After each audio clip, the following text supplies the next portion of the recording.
जय हो ओशिया माता जी की जय हो सचिया माता जी की जय हो।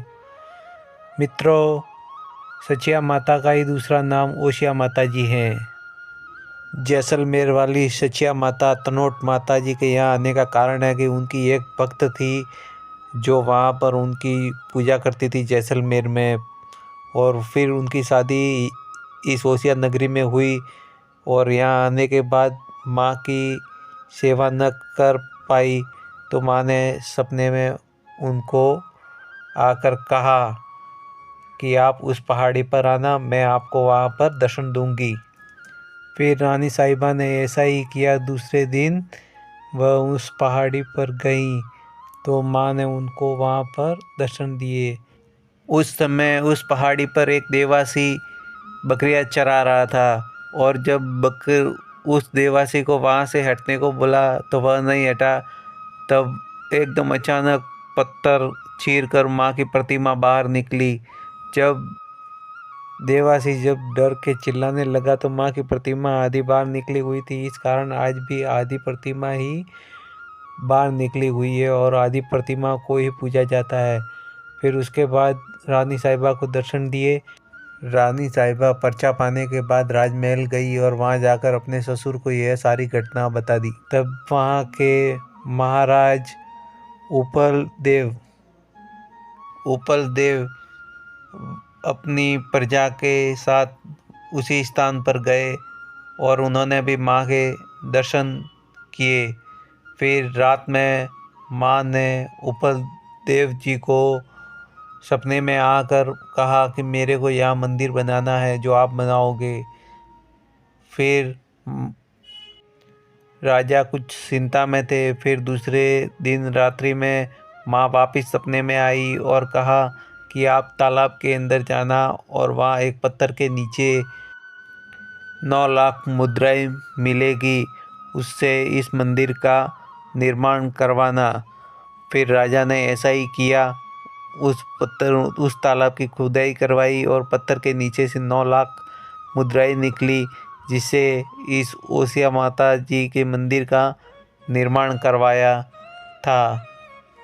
783 ईस्वी अर्थात 8वीं शताब्दी की यह बात है। और इस मंदिर में जितनी भी नक्काशी है बारीक, जो अनेकों कलाकृतियाँ है, वह सब 8वीं शताब्दी और 13वीं शताब्दी की है।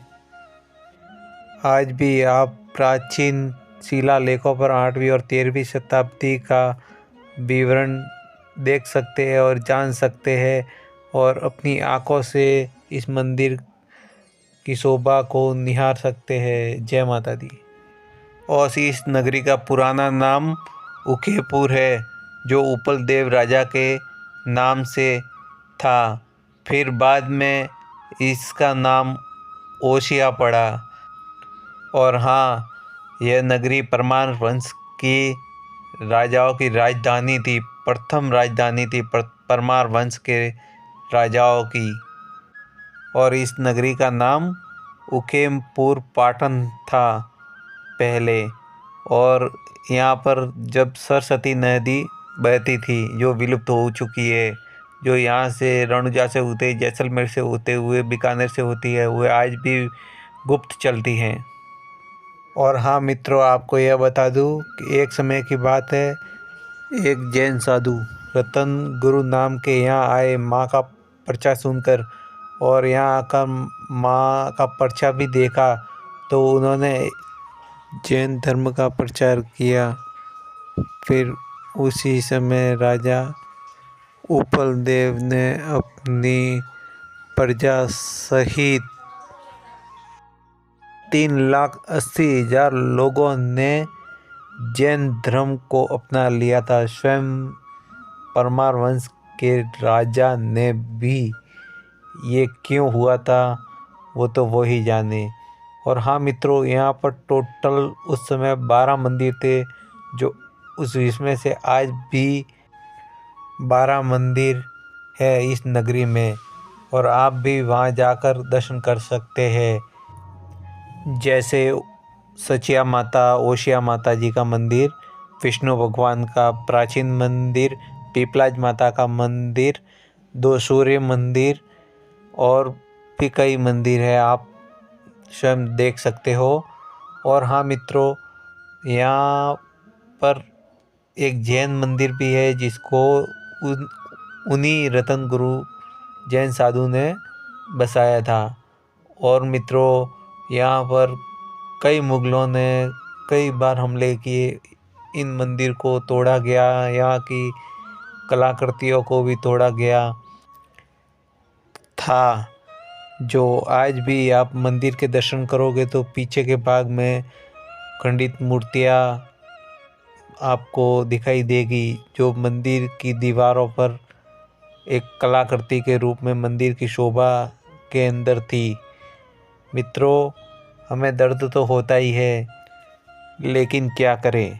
और हाँ मित्रों, जब आप राजस्थान यात्रा में निकले हुए हो तो रामदेवरा से आते समय 35 किलोमीटर दूरी पर, रामदेवरा से 35 किलोमीटर की दूरी पर पाबूजी का स्थान है। और फिर आप पाबूजी के स्थान से सीधे चलोगे तो ओसिया माता जी का धाम आ जाएगा, 45 किलोमीटर समथिंग। फिर आप वहाँ से आगे करणी माता, फिर वहाँ से सालासर हनुमान जी, मेहंदीपुर बालाजी आप जा सकते हो मित्रों। और हमारी भी यात्रा इसी तरह आगे बढ़ेगी। और हाँ मित्रों, आपको जो यह कथा बता रहा हूँ ओसिया माता जी की, वह कथा परमार वंश के वंशज द्वारा ही बताई गई है और उनसे सुनकर आपको बता रहे हैं। अब हम कल आपको पूरे मंदिर के दर्शन करवाएंगे और माता जी के भी दर्शन करवाएंगे। जय ओसिया माता जी। मित्रों, यहाँ भोजनशाला और रहने की धर्मशाला की सुविधा है। अब मिलते हैं नेक्स्ट डे। जय माता दी।